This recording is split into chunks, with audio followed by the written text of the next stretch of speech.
کمزوری اور اس دیندار کا ذوق بڑا عجیب ہے کہ اگر بچہ یا بیٹی یا بیٹا جوان ہو گیا ہے اور گرمیاں کے روزے آ گئے ہیں تو والدہ منع کرتی ہے، والد منع کرتا ہے کہ اس کو روزہ نہ رکھنا، اس کے لیے بہت مشکل ہے۔ بابا اس پہ واجب ہو چکا ہے، اگر مشکل تھا، اس کے لیے قابل تحمل نہیں تھا تو خدا کے علم میں نہیں تھا، خدا نہیں جانتا تھا کہ اس عمر میں اس بچی کے لیے یا اس بچے کے لیے گرمیوں میں اس مقام پر اس کے لیے روزہ رکھنا کیوں واجب قرار دیا ہے؟ خدا سب کچھ کو جانتے ہوئے حکمت خدا کا تقاضا یہ تھا، مصلحت کا تقاضا یہ تھا اس کام میں کہ خداوند متعال نے اس پر واجب قرار دیا ہے۔ ہم کیا کرتے؟ منع کرتے ہیں کہ نہیں گرمیوں کے روزے اس سال یہ نہ رکھے، پتہ ہے کہ اس پر واجب ہو چکا ہے، تمام شرائط وجوب پوری ہے، اس کے باوجود منع کرتے ہیں۔ ہونا تو یہ چاہیے تھا کہ اس کے برعکس کوشش کرنی چاہیے تھا کہ ہر صورت میں اس کو واجب کا پابند بنایا جائے۔ اسی لیے بعض روایات میں ہے کہ اگر بیٹا یا بیٹی 7 سال کے یا 9 سال کا ہو جائے، بیٹا اور 7 سال کی بیٹی ہو جائے تو اس کو نماز اور واجبات کی مشق کروائیں،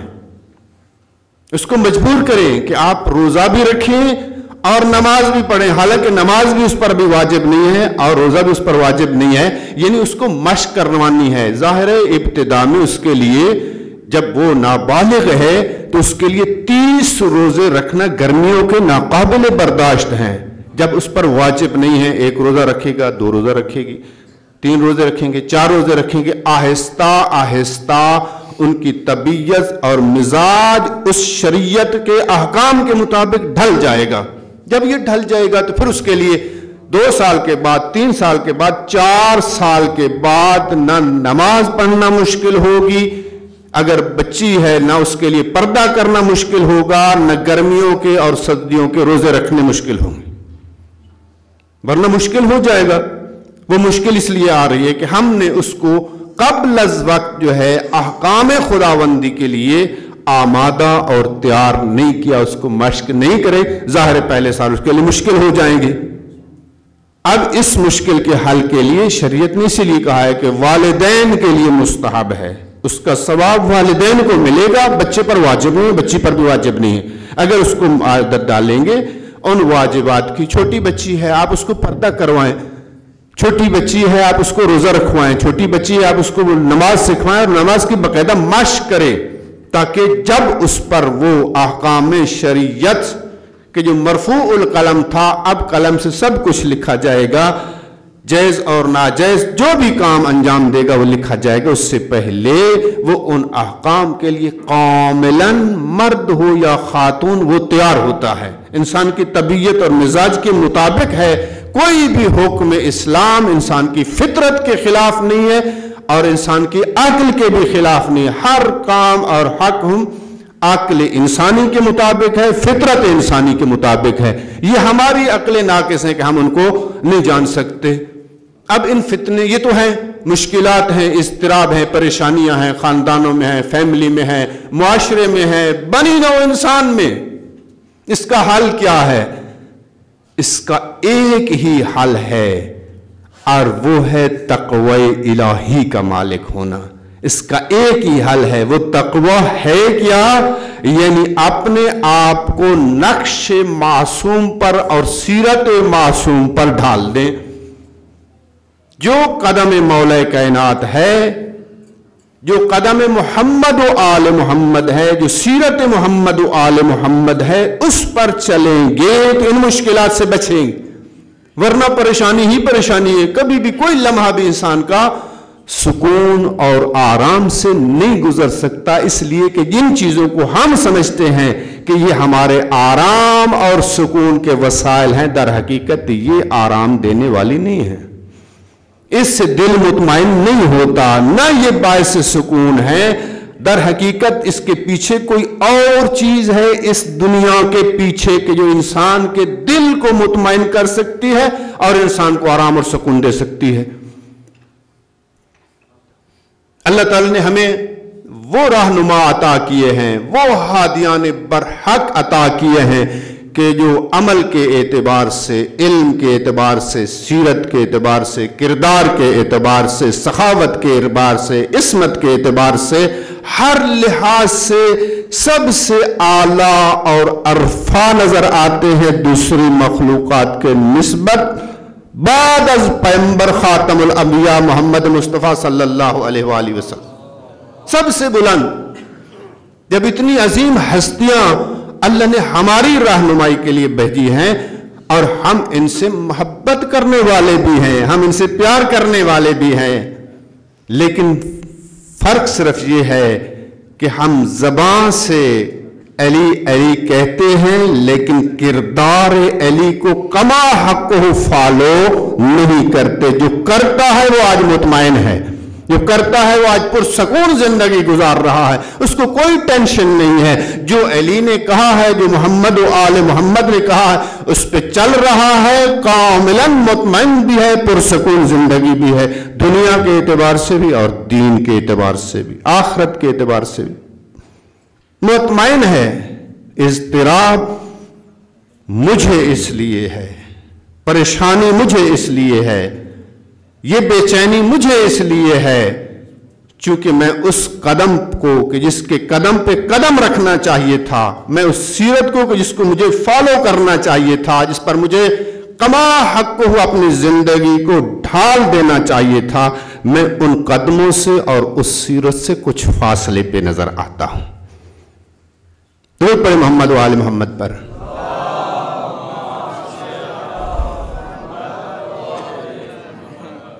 اور یہ مسلم ہے کہ جو ہم دعوے تو کرتے ہیں انتہائی معذرت کے ساتھ، یہ جملات بڑے سخت ہیں لیکن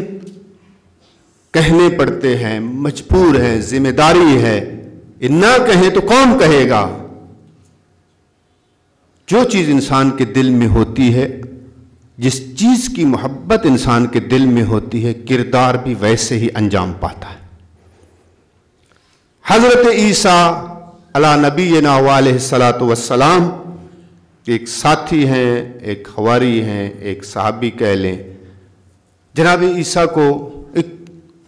خطیب ذکر کر رہے تھے، بہت اچھا واقعہ ہے انسان کی نصیحت کے لیے، انسان کے عمل کے لیے، جو ہے کہ جو انسان کو انبیاس کرتا ہے، ابھارتا ہے کہ اس قدم کو فالو کریں جن کو اللہ نے ہماری زندگی گزارنے کے لیے نمونہ عمل بنایا ہے۔ زبانی دعوے اپنے مقام پر ہیں لیکن عملی لحاظ سے جو ہے ہم کتنا اس کے قدم بے قدم چلنے کی کوشش کرتے ہیں۔ جناب عیسیٰ اپنے ساتھی کو کہتے ہیں کہ مجھے بھوک لگی ہے، جاؤ اور بازار سے روٹی خرید کے لے آؤ۔ کتنے پیسے ہیں جیب میں؟ وہ صحابی، وہ حواری جناب عیسیٰ عرض کرتا ہے، یا نبی اللہ 2 درہم ہے میری جیب میں۔ 1 درہم جناب عیسیٰ نے عطا کیا، کہا یہ 3 درہم لے جاؤ اور 3 درہم کی روٹی خرید کے لے آؤ۔ گیا بازار سے نانوائی کی دکان پر، مختصر کروں، اس نے وہاں پہ پوچھا عارف کاظمی صاحب سے، کاظمی صاحب اس کو نقل کر رہے تھے کہ اس نے پوچھا، اس نے کہا کہ روٹی کتنے کی؟ کہا کہ 1 درہم کی 1 روٹی ہے۔ 3 درہم تھے، 3 روٹیاں لیں، واپس آ رہا تھا، راستے میں خیال آیا کہ 2 درہم میرے ہیں، 1 درہم جناب عیسیٰ کا ہے، تو 1 درہم کی 1 روٹی ہے تو 2 روٹیاں میری بنتی ہیں اور 1 روٹی اس کی بنتی ہے جناب عیسیٰ کی۔ شیطان گمراہ کرتا ہے اس مقام پر کہ جب انسان سوچ میں پڑ جائے کہ یہاں پر جو ہے محبت علی، محبت خدا، محبت آل محمد کا تقاضا ہے، وہ پورا کروں یا پھر نفس کی خواہش کو پورا کروں، یہی سے فتنہ کہہ رہا ہوں وجود میں آتا ہے۔ شیطان نے گمراہ کہا کہ اب چلتے چلتے 1 روٹی کھا لیں اور 2 روٹیاں بچ جائیں گی، وہاں جائیں گے 1 جناب عیسیٰ کو دے دینا، 1 خود کھا لینا، کھاتا برابر ہو جائے گا، 2 آپ کھا لیں گے، 1 جناب عیسیٰ کھا لی، چلا گیا۔ جناب عیسیٰ نے پوچھا لے آئے؟ ہاں۔ کہا کتنی روٹیاں؟ کہا 2۔ ٹھیک ہے، دسترخوان بچھایا، دسترخوان بچھا کر کھانا کھایا، سفر کے لیے آمادہ ہوئے، چلے آگے۔ راستے میں دریا آیا، عبور کرنا چاہتے تھے، نہ کشتی ہے، نہ وسیلہ ہے، نہ کوئی چیز ہے۔ جناب عیسیٰ نے بسم اللہ پڑھی اور دریا پہ قدم رکھنا چاہتے تھے، دیکھا کہ ساتھی گھبرا رہا ہے۔ کہا کیوں گھبرا رہے ہیں؟ کہیں یہ ڈوب جائیں گے، کیسے ہے یہ پانی میں غرق ہو جاؤں گا میں تو۔ جناب عیسیٰ نے کہا کہ آپ میرے قدم پہ قدم رکھتے جائیں، میرے پیچھے چلتے جائیں، میری پیروی کرتے جائیں،